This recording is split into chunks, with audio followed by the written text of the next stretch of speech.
Hello students, क्या हाल चाल है। एक बार फिर से आप लोग का गुडविल एजुकेटर के ऑनलाइन प्लेटफॉर्म पे स्वागत करता हूं। कैसे हो बच्चे? पढ़ाई लिखाई कैसा चल रहा है? चलिए, अच्छा चल रहा है, बहुत सुंदर। तो जैसा कि आपको थंबनेल देख के समझ में आ गया है कि आज का जो हमारा क्लास है यह है accounting for goods and services tax, that is GST. ये जीएसटी जो है, इस पे बेस्ड जो आपका चैप्टर है ये बहुत ही इंपॉर्टेंट चैप्टर है।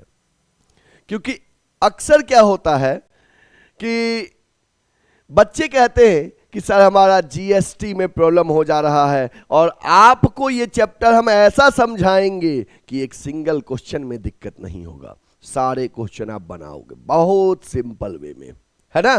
तो चलिए शुरू करते हैं बिना देर किए हुए। उससे पहले जो बच्चे हमारे सेशन में आज नए हैं उनको अपने बारे में बता दूं। बच्चे, myself Chandan sir, BCom and MCom qualified from BHU main campus, B.Ed qualified and ex Navodayan. बच्चे, मैं जवाहर नवोदय विद्यालय से पढ़ा हूं और 10th और 12th में अपने टाइम में स्कूल टॉपर था। फिर BHU से BCom और MCom मेन कैंपस से किया हूं और पिछले 11 साल से लगातार कॉमर्स पढ़ा रहा हूं। अब तक करीब 5000 से अधिक बच्चों को मैंने ऑफलाइन कॉमर्स पढ़ा दिया और 800 से अधिक बच्चे को BHU और दिल्ली यूनिवर्सिटी में सिलेक्शन दिलवा दिया। यदि आप भी BHU और DU का पार्ट बनना चाहते हैं तो हमसे 2 साल जुड़े रहिएगा, 11th एंड 12th। उसके बाद CUET का प्रिपरेशन करवाएंगे, आपका BHU निकल जाएगा, ठीक है। तो चलिए आप पेन और पेपर लेके बैठ जाइए, मेरे साथ साथ आप भी लिखिएगा। आज का जो क्लास रहेगा ये थ्योरी क्लास रहेगा। फिर कल बताएंगे आपको न्यूमेरिकल क्वेश्चंस। तो चलिए पेन और पेपर लेके बैठिए। ओके, शुरू करता हूं। आज का क्लास में हम लोग कौन कौन से टॉपिक कवर करेंगे। मीनिंग ऑफ जीएसटी कवर करूंगा, taxes merge into GST, GST में कौन कौन से टैक्सेस को मर्ज कर दिया गया है ये पढ़ूंगा। जीएसटी रेट स्ट्रक्चर, जीएसटी का स्लैब रेट क्या क्या है, कितना कितना % जीएसटी लगता है। Types of taxes under GST, GST में कौन कौन कितने तरह के टैक्सेस होते हैं ये पढ़ेंगे, ठीक है। आज के क्लास में हम लोग ये सब पढ़ेंगे। तो चलिए, हम उम्मीद करते हैं कि आप लोग पेन और पेपर लेके बैठ चुके हैं, आप लिखना शुरू करेंगे मेरे साथ साथ। ओके बच्चे, चलिए पहला टॉपिक है मीनिंग ऑफ जीएसटी। जीएसटी का मीनिंग क्या है। जैसे कि बच्चे, जीएसटी का सबसे पहले आपको फुल फॉर्म पता होना चाहिए। अक्सर बच्चे फुल फॉर्म गलत बोलते हैं। गुड्स एंड सर्विसेज टैक्स होता है, क्योंकि जीएसटी कई गुड्स और सर्विसेज पे लगता है। तो लेकिन लोग बोलते हैं goods and service tax, but आपको ध्यान रखना है सर्विसेज टैक्स होगा, गुड्स एंड सर्विसेज टैक्स, क्योंकि कई सारे सर्विसेज पे जीएसटी इंपोज किए जाते हैं गवर्नमेंट के द्वारा। मीनिंग देखिए, goods and services tax, GST is an indirect tax. बच्चे, जीएसटी जो है एक इनडायरेक्ट टैक्स है। अब सवाल है कि सर इनडायरेक्ट टैक्स क्या होता है। देखो बच्चे, टैक्स जो होता है ये 2 तरीके का होता है। एक होता है डायरेक्ट टैक्स और दूसरा होता है इनडायरेक्ट टैक्स, ठीक है। टैक्स क्या होता है उससे पहले मैं आपको ये बता दूं। Tax is a compulsory payment which is imposed by the government. Tax कौन इंपोज करता है? गवर्नमेंट करता है। And the person or organisation to whom it is imposed cannot deny from paying it। Payment करने से मना नहीं कर सकता है। सरकार टैक्स इंपोज करती है और जिस पे इंपोज करती है दैट इज कंपल्सरी टू पे, पे करना कंपल्सरी है।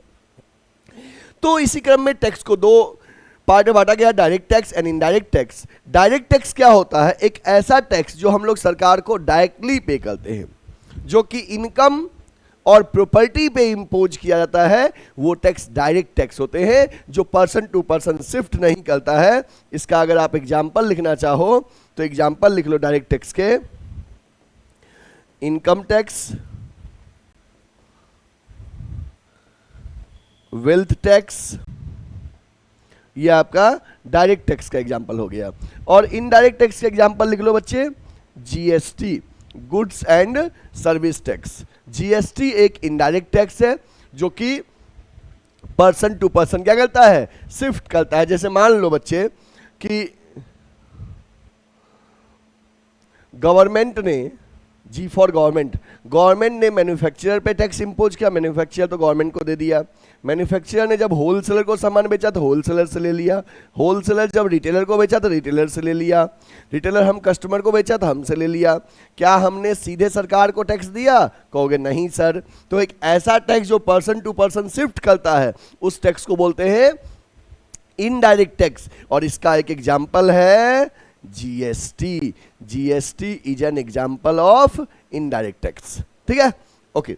तो अब समझ में आ गया होगा कि goods and service tax, GST is an indirect tax. GST एक इनडायरेक्ट टैक्स है, levied at a prescribed rate. GST का अपना एक रेट स्ट्रक्चर होता है। On every supply of goods and services, every supply of goods and services, सभी goods and services पे GST impose किया जाता है, except petroleum and alcohol for human consumption. Petroleum और अल्कोहल जो ह्यूमन कंजम्पशन के लिए होते हैं इस पे जीएसटी नहीं लगता है। और भी चीजें हैं जिस पे जीएसटी नहीं लगता है, आगे बताऊंगा किस किस चीज पे जीएसटी नहीं लगता है। तो इतना समझ में आ गया कि जीएसटी एक इनडायरेक्ट टैक्स है। इनडायरेक्ट टैक्स का एग्जांपल में जीएसटी आता है, जो कि पर्सन टू पर्सन शिफ्ट करता है। फाइनल बर्डन जीएसटी का कंज्यूमर्स पे पड़ता है, क्योंकि मैन्युफैक्चरर अपना बर्डन होलसेलर पे शिफ्ट किया, होलसेलर रिटेलर पे, रिटेलर हम कस्टमर पे, और हम लोग फाइनल यूजर हैं प्रोडक्ट के, जो हम लोग जीएसटी के साथ पे करते हैं, प्राइस पे करते हैं, और हम किसी से जीएसटी ले नहीं सकते हैं। तो समझ गए बात ना, जीएसटी एक इनडायरेक्ट टैक्स है। बच्चे जीएसटी का एक प्रिंसिपल है, क्या है, one nation one tax. GST का प्रिंसिपल क्या है, वन नेशन वन टैक्स, ये जीएसटी का प्रिंसिपल है।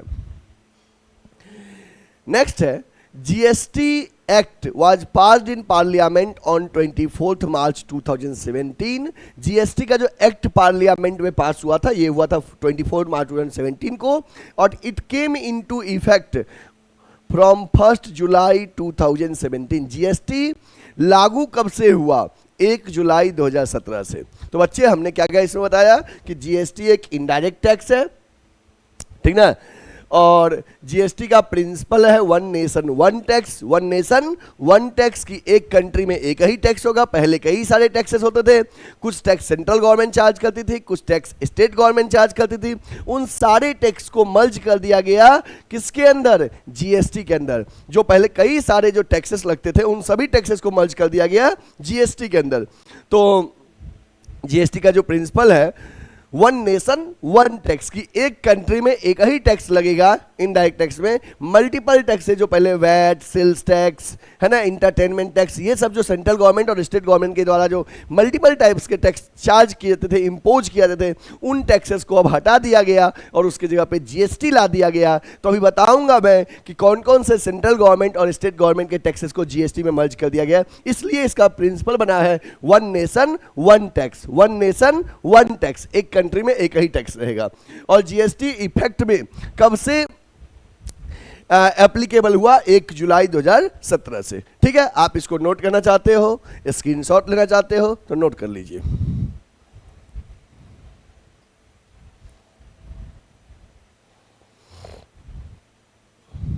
हो गया, डन। चलिए, डन तो डन। अब आपको दिख रहा होगा कि central level taxes merge into GST. बच्चे सेंट्रल लेवल के ऐसे कौन कौन से टैक्सेस हैं जिसको जीएसटी में मर्ज कर दिया गया, मतलब ऐसे पहले कौन कौन से टैक्स थे जो सेंट्रल गवर्नमेंट इंपोज करती थी और उन टैक्सेस को अब जीएसटी में मर्ज कर दिया गया है। तो चलिए देखते हैं। Excise duty. एक्साइज ड्यूटी का मतलब क्या होता है बच्चे, देखो, ड्यूटी का मतलब होता है टैक्स और एक्साइज का मतलब होता है प्रोडक्शन। प्रोडक्शन, तो प्रोडक्शन पे जो टैक्स लगता था, प्रोडक्शन पे जो टैक्स लगता था उसको एक्साइज ड्यूटी कहते थे, हिंदी में उत्पादन कर। उत्पादन कर, टैक्स को हिंदी में कर बोलते हैं, ठीक ना। और एक्साइज को उत्पादन बोलते हैं। जैसे आपने कभी देखा सुना होगा कि शराब पे एक्साइज ड्यूटी बढ़ा दिया गया, मतलब उत्पादन टैक्स, प्रोडक्शन टैक्स बढ़ा दिया गया। तो ये जो एक्साइज ड्यूटी था, प्रोडक्शन करने पे जो टैक्स लगता था, ये पहले सेंट्रल गवर्नमेंट इम्पोज करती थी। अब इस टैक्सेस को जीएसटी के अंदर ला दिया गया है, मतलब कि जीएसटी में मिला दिया गया है, ठीक ना। Central level taxes merge into GST.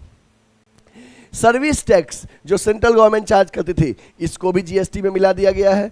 Central sales tax, ये सभी टैक्सेस को किसके अंदर ला दिया गया है बच्चे? जीएसटी के अंदर ला दिया गया है, ठीक ना। ये अब ये टैक्सेस चार्ज नहीं होते हैं, पहले होते थे, सेंट्रल गवर्नमेंट के द्वारा इंपोज किया जाता था। अब ये टैक्सेस को जीएसटी में मर्ज कर दिया गया है, ठीक है। नोट करना है, नोट कर लीजिए।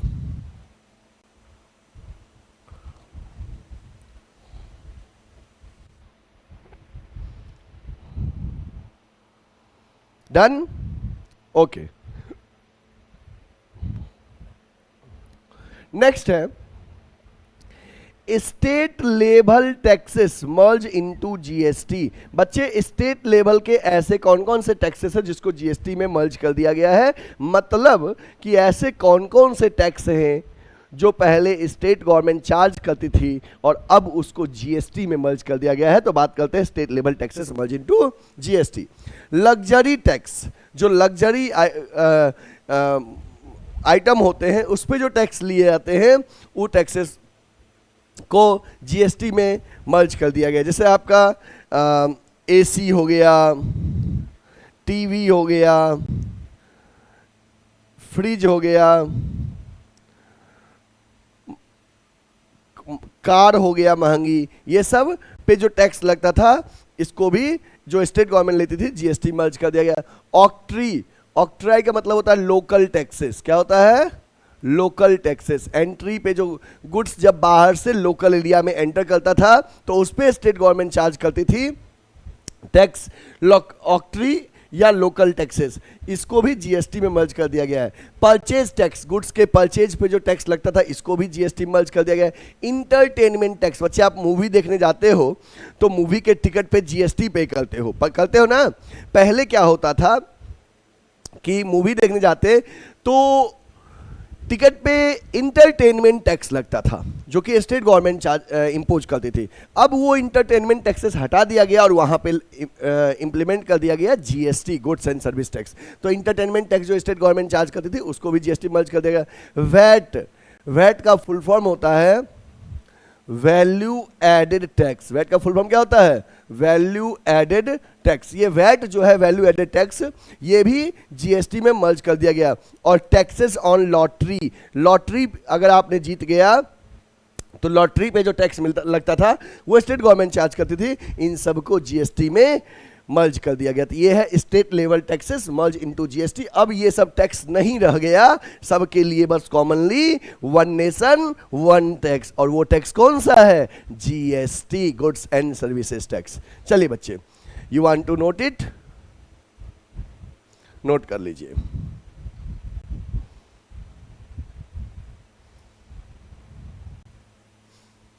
हो गया? Done, okay.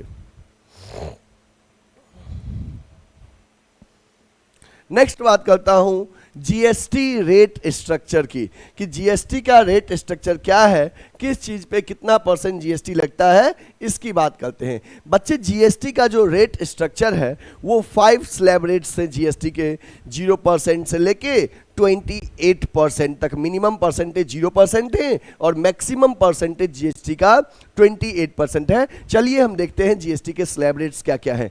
तो आपका पहला हो जाएगा 0%, फिर 5%, 12%, 18%, 28%। मतलब कि फर्स्ट वन इज 0%,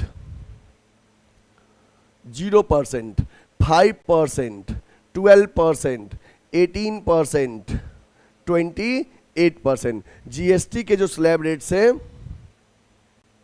वो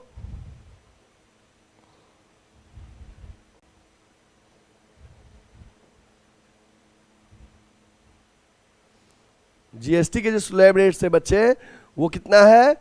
5 स्लैब रेट है। 0%, 5%, 0%, 5%, 12%, है ना, 18% और 28%। जीएसटी के स्लैब रेट 5 हैं।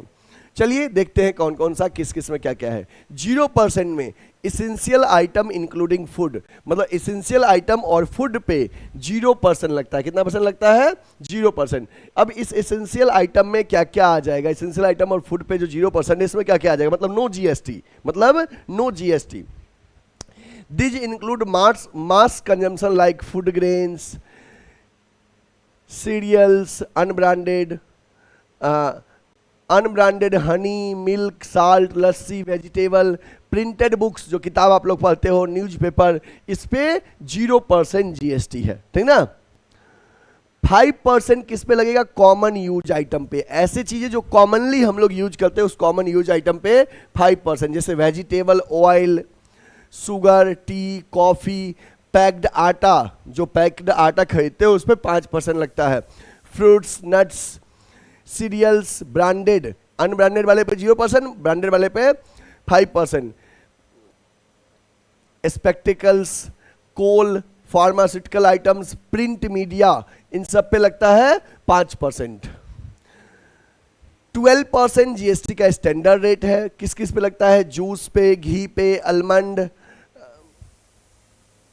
Condensed milk, butter, jam, pickles, printing and stationery item, मुरब्बा पे 12% और मोबाइल फोन्स वगैरह पे भी 12%।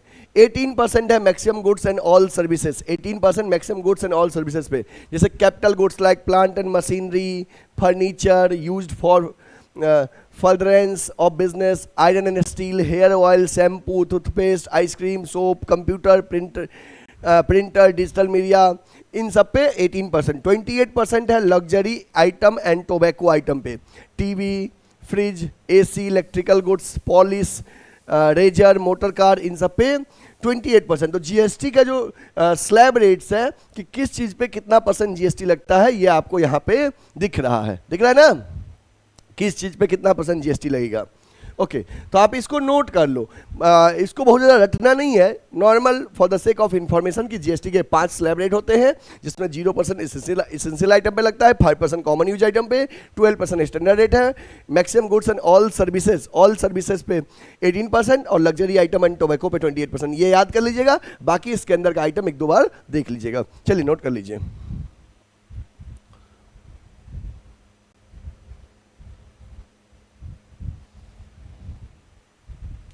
चलिए, ओके, डन। नेक्स्ट है important notes regarding GST. GST से रिगार्डिंग इंपॉर्टेंट नोट्स क्या क्या है? तो पहला पॉइंट है GST is paid on purchase of goods and services and it is collected from customer on sale of goods and services. बच्चे, as a businessman जब हम गुड्स और सर्विसेज खरीदते हैं तो हम जीएसटी पे करते हैं, है ना। और जब गुड्स और सर्विसेज बेचते हैं तो कस्टमर से जीएसटी कलेक्ट करते हैं। मतलब कि हम सामान खरीदे तो हम जीएसटी पे किए, हम सामान बेचे तो कस्टमर से गुड्स के प्राइस के साथ साथ जीएसटी भी कलेक्ट करते हैं। Okay, GST paid term as input GST and GST collected term as output GST. जैसे जीएसटी हम जो पे किए उसको इनपुट जीएसटी बोलेंगे और जीएसटी जो कस्टमर से कलेक्ट किए उसको आउटपुट जीएसटी बोलेंगे, ठीक ना। GST paid on purchase, that is input GST is not a cost for the purchaser but it is an assets. GST जो पे किए हैं that is input GST assets है, क्योंकि it can be set up against GST collected. Future में GST collected से इसे setup करना है, एडजस्ट करना है। और GST collected on sale that is called output GST. और GST collected on sale, output GST is not an income but it is the liability for the seller. Seller के लिए लाइबिलिटी। अगर इसको हम शॉर्ट में अगर लिख दे तो आप लिखो इसको कि GST is paid on purchase of goods and services.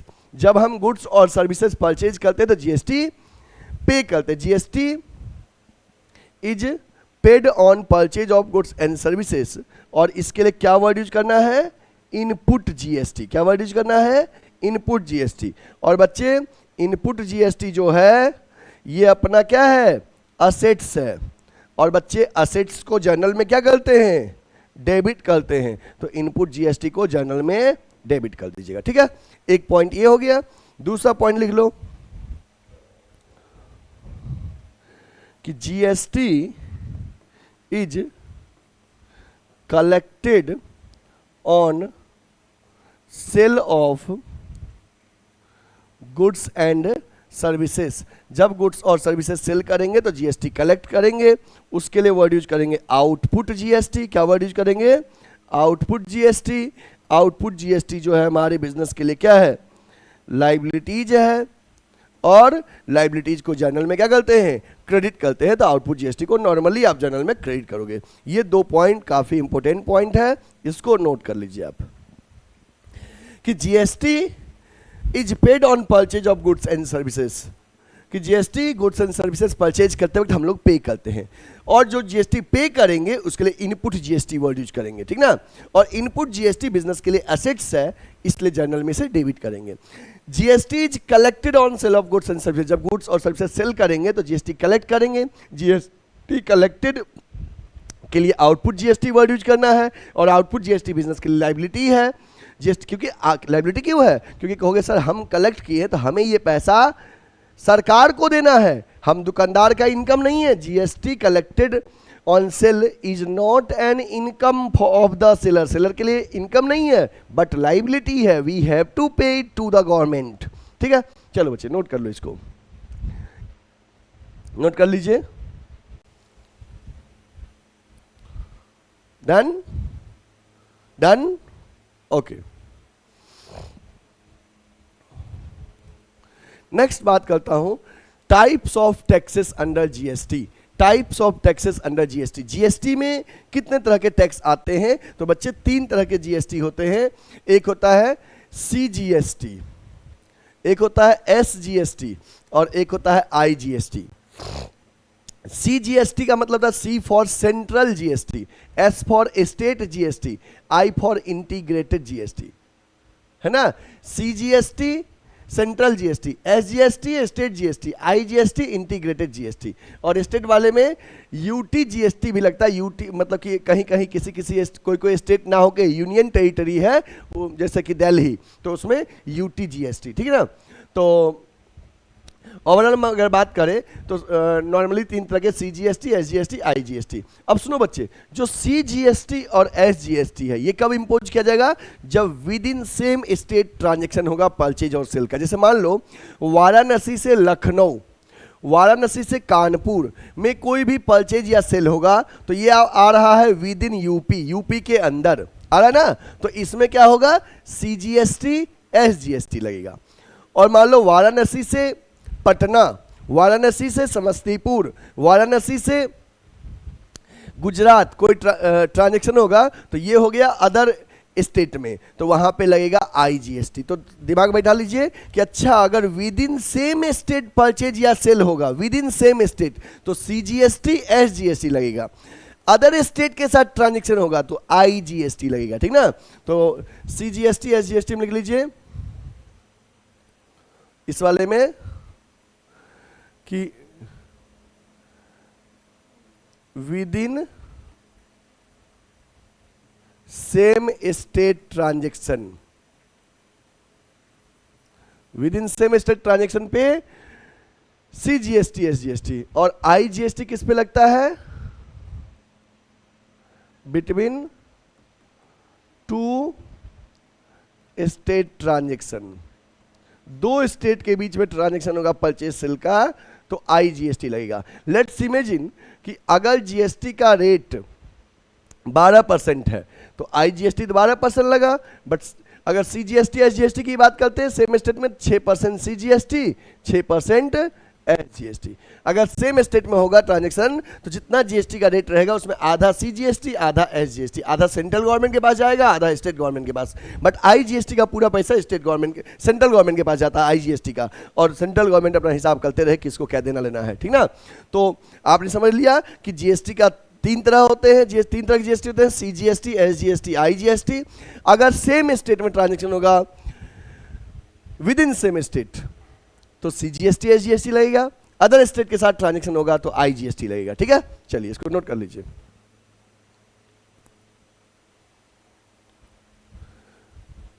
अच्छा, सीजीएसटी एसजीएसटी के लिए हम वर्ड ये भी यूज कर सकते हैं कि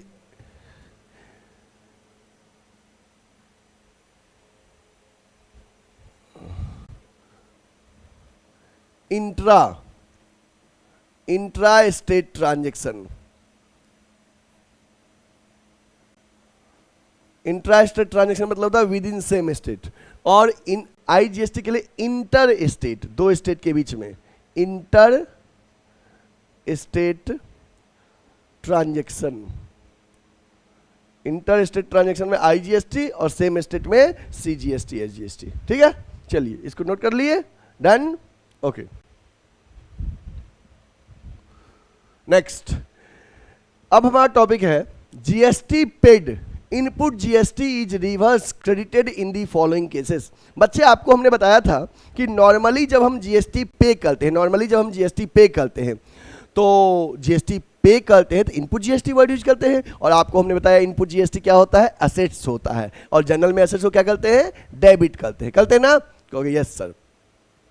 तो इनपुट मतलब जब भी आप जीएसटी पे करोगे तो इनपुट जीएसटी वर्ड यूज करोगे और इनपुट जीएसटी को जनरल में डेबिट करोगे। तो सवाल है क्या सर जनरल में इनपुट जीएसटी का भी क्रेडिट भी होता है? हाँ, इन ट्रांजैक्शन में इनपुट जीएसटी क्रेडिट होगा। जैसे कि एग्जांपल तौर पे हमने शुरुआत में जब जनरल पढ़ा रहे थे आपको बताया था कि बच्चे नॉर्मली जब भी गुड्स खरीदना तो परचेज को डेबिट करना, ये बात तो आपको बता दिए। तो आप जब भी गुड्स खरीदते थे तो परचेज डेबिट करते थे। इसका मतलब ये तो नहीं हुआ कि हमेशा ही परचेज डेबिट होगा, परचेज कभी कभी क्रेडिट भी होता था। जब गुड्स लॉस बाय फायर था, गुड्स लॉस बाय थेफ्ट था, उसके से परचेज क्या होता था, क्रेडिट था।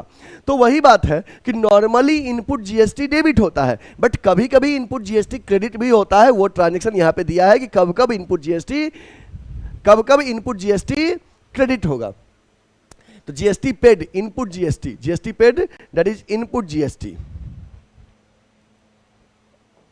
that is input GST is reverse credited in the following cases। कब कब क्रेडिट होगा? तो इसका सिचुएशन दिया हुआ है कि परचेज रिटर्न, बच्चे जब भी परचेज रिटर्न होगा तो इनपुट जीएसटी क्या कर दोगे, क्रेडिट करोगे। मतलब सिंपल समझो, परचेज रिटर्न में, परचेज के टाइम में इनपुट डेबिट हुआ था, परचेज रिटर्न में इनपुट क्रेडिट हो जाएगा, input GST. Goods taken by proprietor, मतलब जब ओनर पर्सनल यूज के लिए गुड्स निकालेगा, यहाँ भी परचेज क्रेडिट हो रहा है, इनपुट जीएसटी भी क्रेडिट हो जाएगा। गुड्स लॉस्ट और स्टोलन के केस में, goods destroyed or become not saleable written off, जब सेल के लायक नहीं है, खराब हो गया है। Goods distributed as free sample, goods given as gift or charity, इन सभी केसेस में इनपुट जीएसटी जनरल में क्रेडिट होगा। ऐसे ही जब सेल करते थे तो सेल के टाइम में आउटपुट जीएसटी को जनरल में क्रेडिट किए थे। तो जब सेल्स रिटर्न होगा तो आउटपुट जीएसटी को जर्नल में डेबिट कर देंगे। Output GST is reverse debited in case of sales return. In case of sales return वाले एंट्री में आउटपुट जीएसटी को डेबिट कर देंगे। बस अब इतना समझ लो कि इन ट्रांजैक्शन में इनपुट जीएसटी को जर्नल में क्रेडिट करना है, जर्नल में क्रेडिट करना है, और इन ट्रांजैक्शन में आउटपुट जीएसटी को जर्नल में डेबिट करना है। इस जब सेल्स रिटर्न होगा तब के केस की बात कर रहे हैं, सेल्स रिटर्न के टाइम में, ठीक ना। चलिए इसको आप नोट कर लो, okay.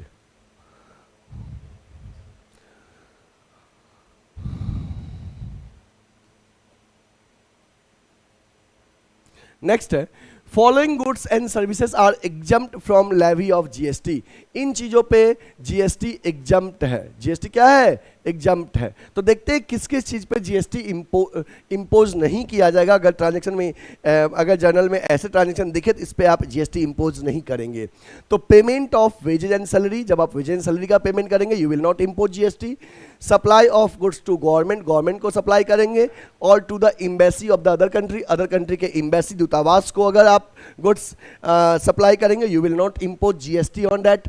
Electricity and water bill पे नो जीएसटी, एजुकेशनल सर्विस पे नो जीएसटी, हेल्थ सर्विस पे नो जीएसटी, ट्रेवलिंग एक्सपेंस पे नो जीएसटी, इंटरेस्ट पे नो जीएसटी। इसके अलावा भी और कुछ ट्रांजैक्शन हो सकते हैं जिस पे जीएसटी नहीं लगेगा, तो आप नोट करिए। Business started with cash as capital, मतलब बिजनेस जो कैपिटल के रूप में स्टार्ट करोगे, जो पैसा लगाओगे उस पर जीएसटी नहीं लगेगा। Cash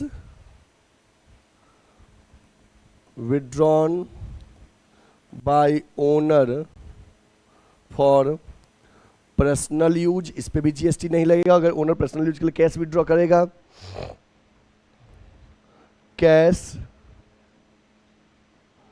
deposited into bank, cash bank में जमा करोगे, no GST. Cash withdrawn from bank, cash bank से विड्रॉ करोगे ऑफिस यूज के लिए, नो जीएसटी। बैड डेप्ट पे नो जीएसटी। बैड डेप्ट रिकवर्ड, बैड डेप्ट रिकवर्ड, नो जीएसटी।